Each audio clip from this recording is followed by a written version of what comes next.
Olá, este é mais um capítulo, mais um episódio do nosso Marcas e Divãs, né? O tema hoje, pessoal, que tem a ver com a vida e tem a ver com branding, é a ideia de lealdade ou a ideia de fidelidade, né? Eu acho que em muitos momentos da vida e muitas das nossas relações, fidelidade e lealdade são coisas fundamentais, né? Se não para sempre, pelo menos por algum tempo. Aliás, como dizia no Soneto da Fidelidade, o nosso grande poetinha Vinícius de Moraes, que o amor não seja eterno, mas que seja infinito enquanto dure. Muito bem, acho que ele tinha toda a razão. Mas falando de lealdade e fidelidade, no plano das ligações entre consumidores, pessoas e empresas. As empresas, pessoal, adoram consumidores leais, amam, né?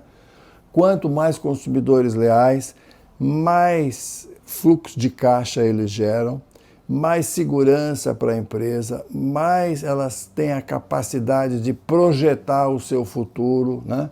E elas não gostam de consumidores infiéis ou desleais. E isso é uma tensão permanente, porque se por um lado, para as empresas é importante ter consumidores leais, consumidores fiéis, por outro lado, vamos pensar do ponto de vista do consumidor. Lealdade é alguma coisa que, de certa forma, é a negação de liberdade. Eu quero escolher aquilo que eu quero.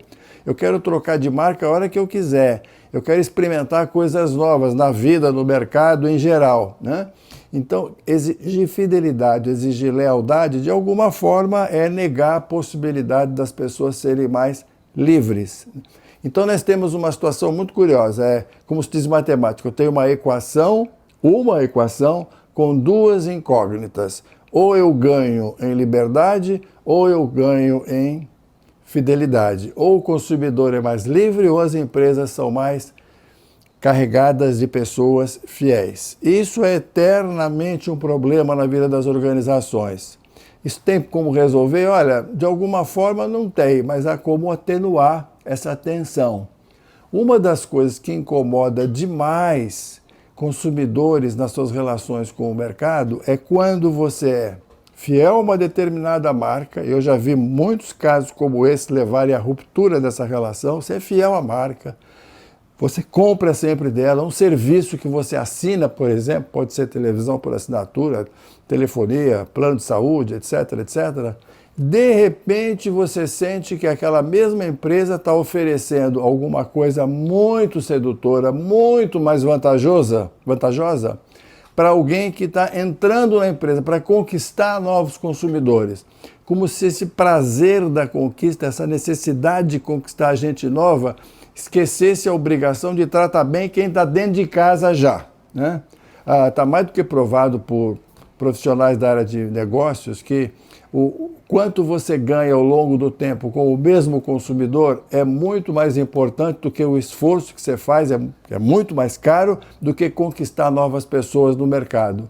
Então, se tem uma coisa que deixa esse consumidor profundamente chateado e que pode levar a essa ruptura, é quando ele sente que, olha, alguém que está entrando na empresa, que vai ser conquistado, tem diante de si um pacote de benefícios maior do que eu que estou aqui já há muitos anos. Eu já vivi isso em algumas fases da minha vida, com algumas organizações, com algumas eu rompi, com outras eu precisei manter porque eu gostava muito daquele serviço, daquela marca. Na nossa empresa nós temos a Troiano Branding. Eu falo pouco da Troiano Branding porque eu quero aqui discutir de forma mais aberta com vocês um sistema de avaliação de marca chamado de auditoria de marca. E a auditoria de marca, o que ela faz? Ela classifica os consumidores de acordo com o seu nível de envolvimento com as marcas, em 5 patamares de uma pirâmide: desconhecimento, rejeição, familiaridade, preferência, idealização. Bom, depois de analisar mais de 1000 marcas no mercado ao longo dos nossos 25 anos de existência, chegamos à seguinte conclusão: não mais do que 10% dos consumidores têm uma lealdade absoluta às marcas que eles compram, as marcas que eles usam.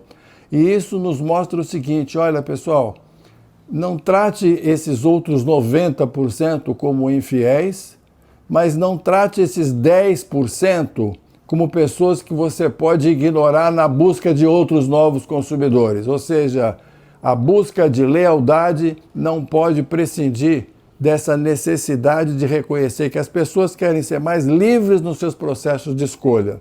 Bom, o que eu tinha para dizer hoje para vocês é isso. Eu espero vocês na próxima semana. Até lá!